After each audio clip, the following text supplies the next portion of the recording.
Dad said, "You're just jealous of your younger brother. He is successful and you are just a factory worker." I laughed and calmly walked away. The next morning, I woke up to 154 missed calls from them. See what happened? We might just give you a shout out in our next story. Today's special shout out goes to Sam Milner from Liverpool, England. We are glad you enjoy our stories. Now let's dive into the details of today's story.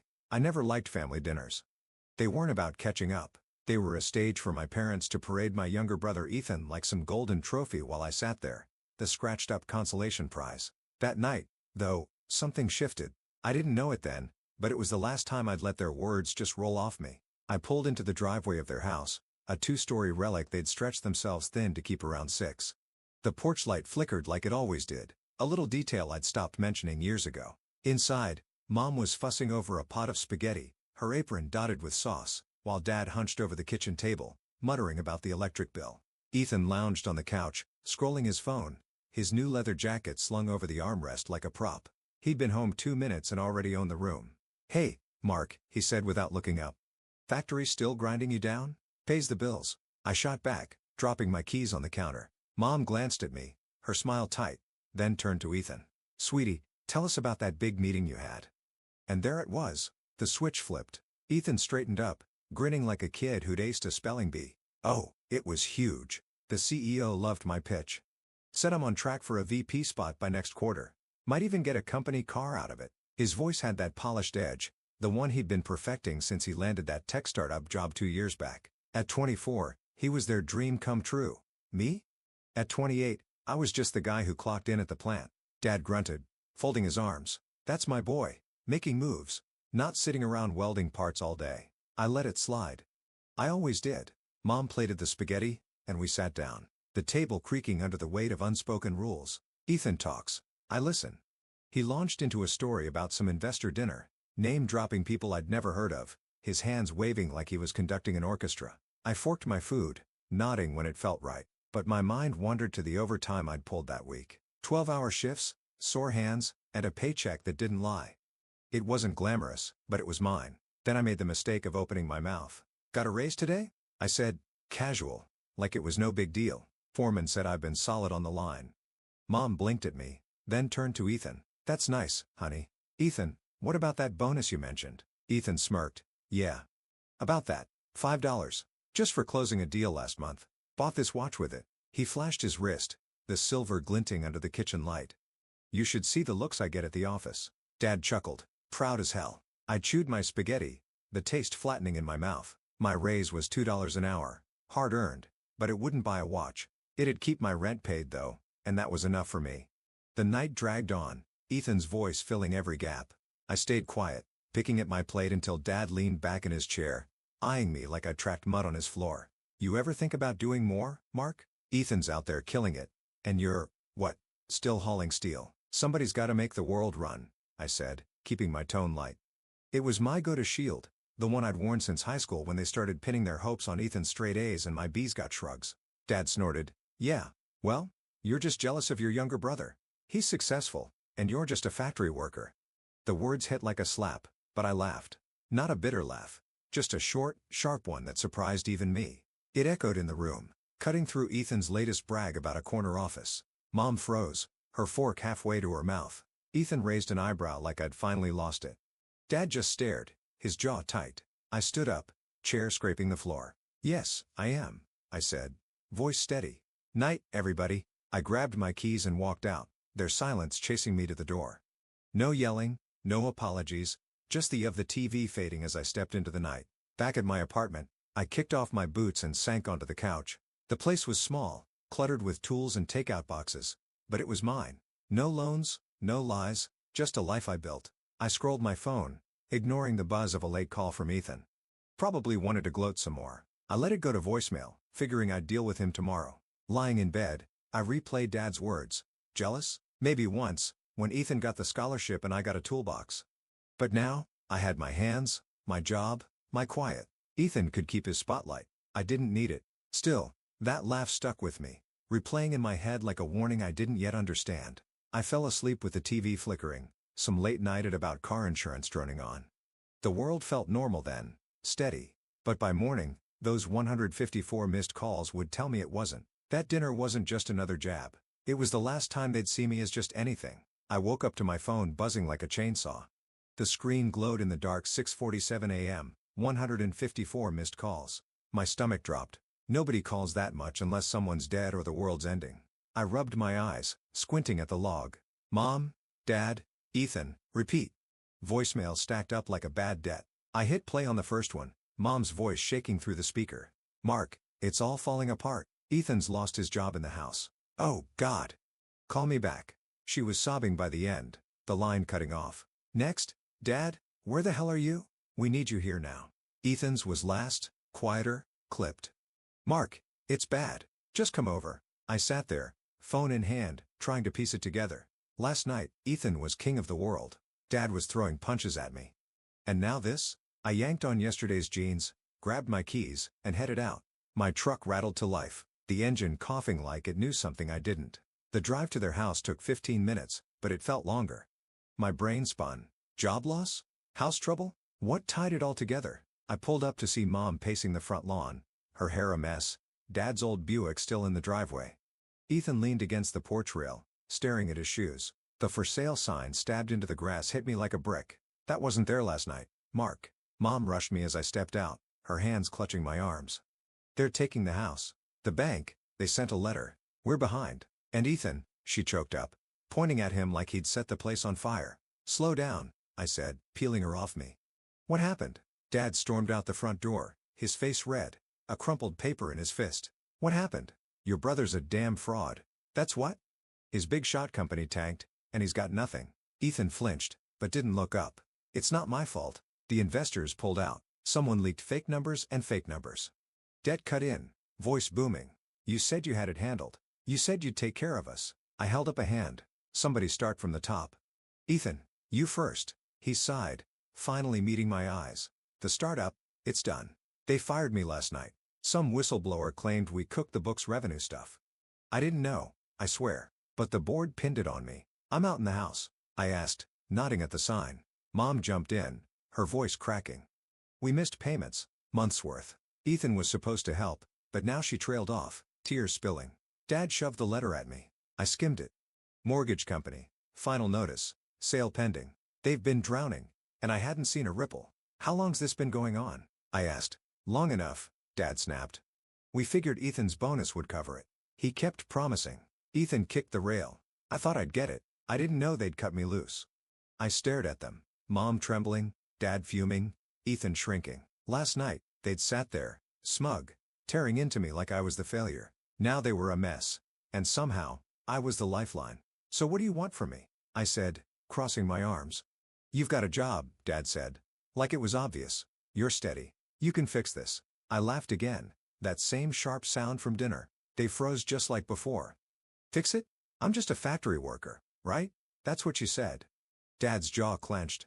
Don't start, Mark. This isn't the time. No, it's perfect. I shot back. You've been riding Ethan's coattails, and now they're gone? You're looking at me? What am I supposed to do? Magic up a house payment? Mom grabbed my sleeve. Please, Mark. We'll lose everything.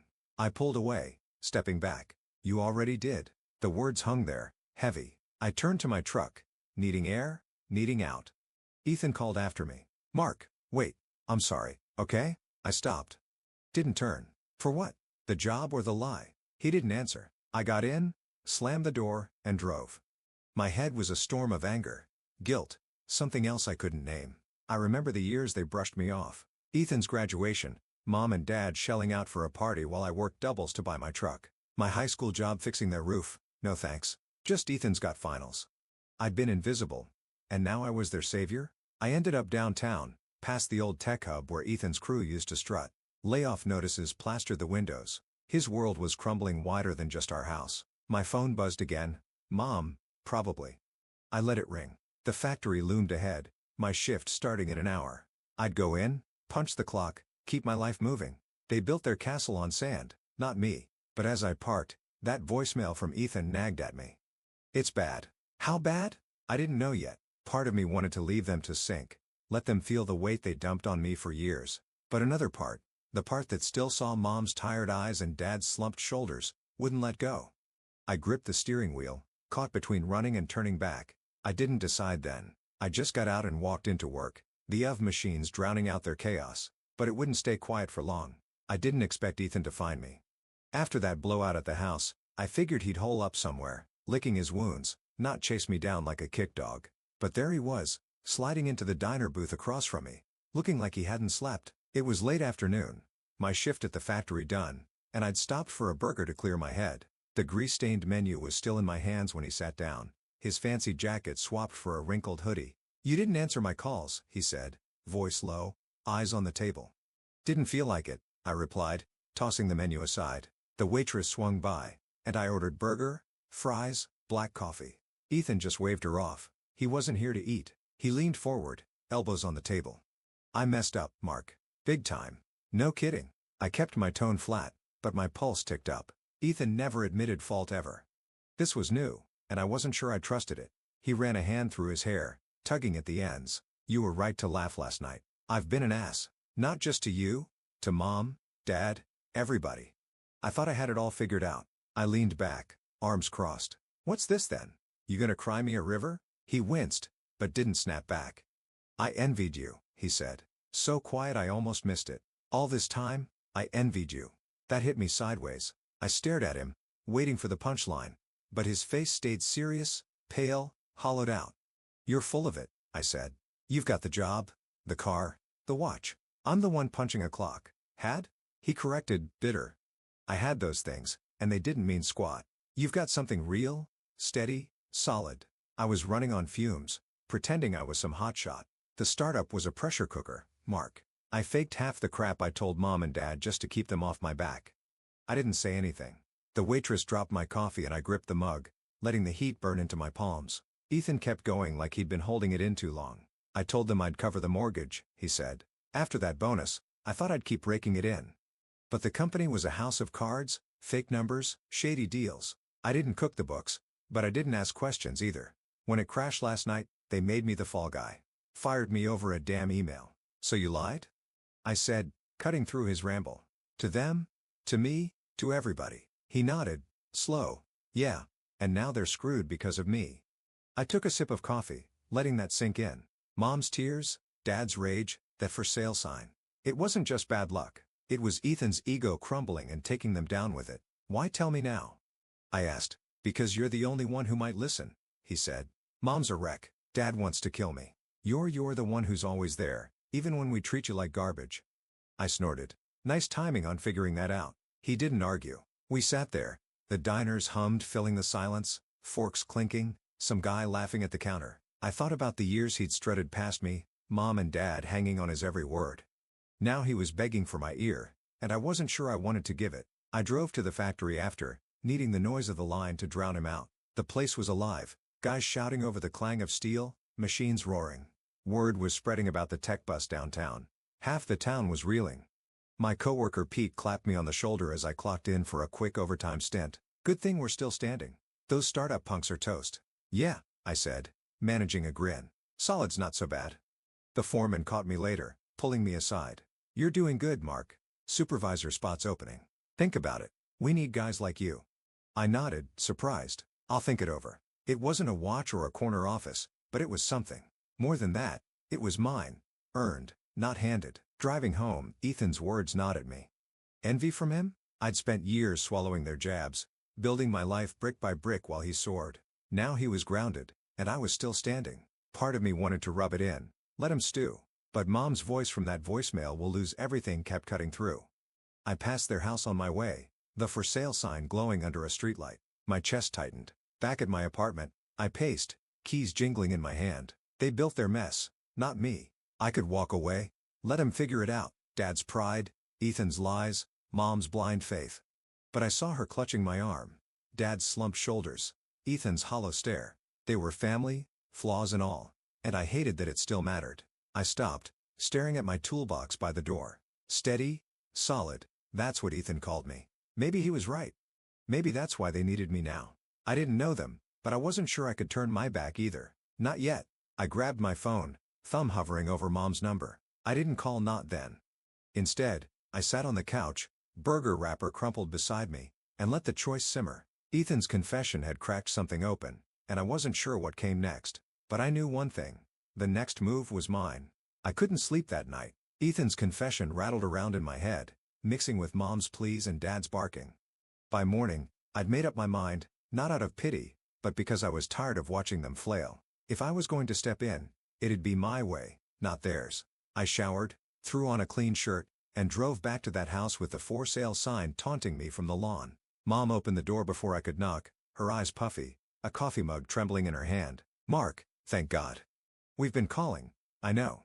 I cut in, stepping past her. Dad sat at the kitchen table, the mortgage letter creased in front of him, while Ethan slumped on the couch, scrolling his phone like it did save him. The air was thick with desperation, and I wasn't about to let it choke me. "Put that down," I said to Ethan sharp. He looked up, surprised, but dropped the phone. I turned to Dad. "You too. No more yelling. We're talking this out." Dad bristled, his mouth opening, but Mom shot him a look. "Greg, let him speak." That was new. Her picking me over him. He shut up, arms crossed. I laid it out fast. "I've got savings. $5 from overtime and cutting corners. My raise kicks in next month, and the factory's offering me supervisor. I can talk to the bank, see if they'll renegotiate the mortgage.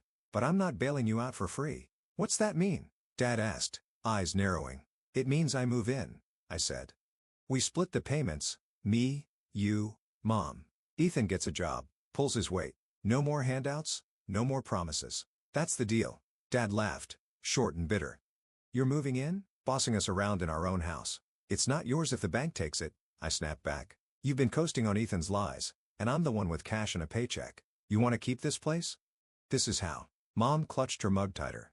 "Mark, we're sorry. We didn't mean to save it," I said, softer but firm. "I don't need apologies. I need you to say yes or no." Ethan piped up, his voice shaky. "I'll do it. I'll work. Whatever you need." Dad glared at him. "You? Work? You couldn't hold a job with a leash?" "Enough," I said, slamming my hand on the table. The sound cracked through the room, and they all flinched. "I'm not asking Ethan to run the world. I'm asking him to show up. And you?" I pointed at Dad. "Stop acting like you're above this. You're not." Silence hit hard. Mom nodded first slow like she was testing the water. "Okay, Mark.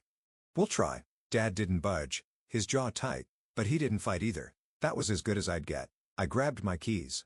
"I'll call the bank. Be ready to sign whatever they send."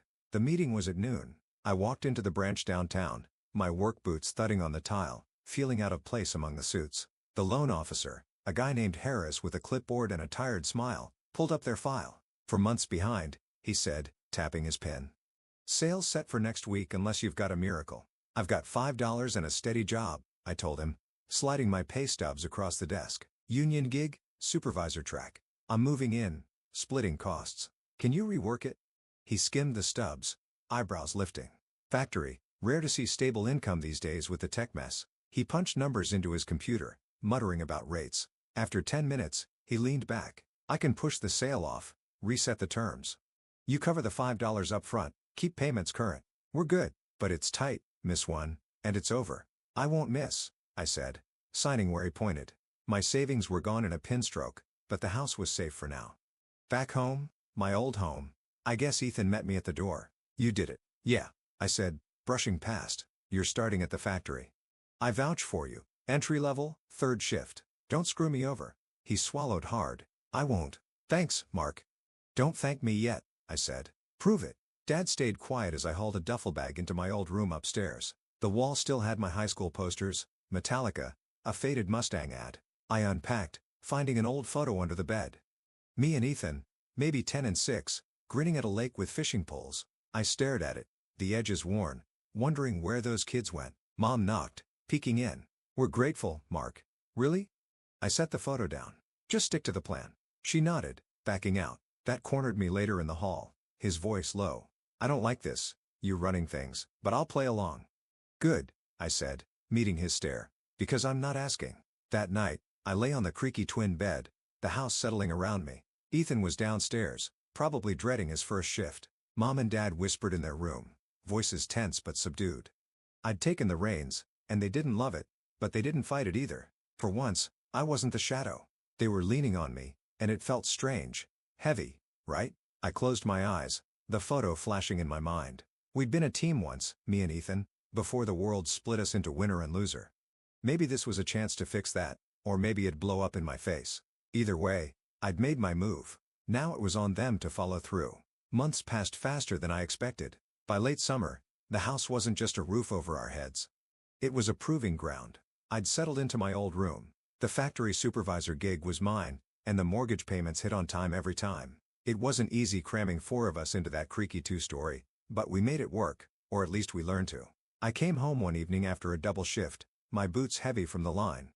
The kitchen smelled of Mom's meatloaf, not a masterpiece, but a step up from the takeout we'd lived on during the chaos. She started cooking again, a small sign she was clawing back some normalcy. Dad sat at the table, flipping through a hardware store flyer, quieter than he'd been in years. Ethan was out back, laughing with a neighbor over something dumb, a rare sound that didn't grate on me anymore. "Food's ready," Mom called, setting a plate in front of me as I dropped into a chair. "Long day?" "Long enough," I said, digging in. She smiled, faint but real, and I caught a glimpse of the mom I remembered from before the Ethan show took over. Ethan shuffled in his factory polo smudged with grease. Third shift had roughed him up, dark circles under his eyes, hands calloused like mine now, but he hadn't quit. I'd half expected him to bail after a week, but he stuck it out hauling steel on the graveyard crew. "Hey," he said, grabbing a plate, "Foreman said I'm off probation. Might get days soon." "Good," I replied, keeping it short. I didn't need to say more. He knew what it meant. He nodded, sitting across from me, and for once, we ate without the old tension sparking up. Deb broke the silence later, clearing his throat. "We need to talk, Mark." I set my fork down, bracing myself about. He shifted, uncomfortable. "Everything. The house, Ethan, you. I was wrong pushing him, cutting you down. I thought he'd be the one to pull us up, but it was you." I stared at him, waiting for the catch. Dad didn't do apologies. He barked orders or grumbled complaints, but his eyes stayed on mine. Steady, no bluff. "Took you long enough," I said, not letting him off easy. He smirked. "Just a flicker." "Yeah, well, I'm stubborn. You got that from me." Mom jumped in, her voice soft. "We both messed up, Mark. I kept comparing you two, thinking Ethan Shine meant more." "I'm sorry." I leaned back, crossing my arms. "I don't need sorry. I needed you to see me." "We do," she said, quick. "You saved us." I didn't argue. They weren't wrong. I pulled the house out of the fire, turned Ethan's free fall into a soft landing, but it wasn't about saving them anymore. It was about proving I wasn't just anything. Ethan spoke up, wiping his hands on a napkin. "I meant what I said at the diner. You're the solid one. I was chasing something I didn't even want, and you had it all along. Thanks for giving me a shot." "Don't get mushy," I said, but I smirked back. "You're still a pain in my ass." He laughed, and it felt lighter than it had in years. We finished dinner, the clink of plates filling the room, and I realized something. This was us, stripped down, no more illusions. Messy, flawed, but real. The town had shifted too. The tech bus left empty offices downtown, but the factory hummed stronger than ever. Guys like Pete started calling us the backbone, not the leftovers. My supervisor role came with a bigger paycheck, enough to keep the house afloat and stash a little aside. Ethan's old startup buddies were scrambling for jobs. He dodged that bullet, thanks to me. Later, I stepped onto the porch, a beer in hand. The sun was dipping low, casting long shadows across the yard. Ethan wandered out, leaning on the rail beside me. "You ever think we'd end up here?" he asked. "Nope," I said, taking a sip. "Thought you'd be some CEO, and I'd be the grunt forever." He chuckled. "Guess we flipped the script." "Guess we did." I glanced at him. Still my little brother, but not the kid who'd outshone me. We found a balance, him grinding at the factory, me steering the ship at home. Inside, Mom and Dad's voices drifted out, arguing over a TV show, normal stuff. I let it wash over me, the sound of a family that had bent but hadn't broken. I dragged us through the mess, not because I had to, but because I could. They leaned on me now, and I didn't mind the weight. Ethan nudged me. "You're good at this, holding it together." "Somebody's gotta be," I said, staring out at the street. A neighbor waved, and Ethan waved back, grinning like an idiot. I shook my head, but I was smiling too. The beer was cold, the night calm. I wasn't just a factory worker anymore.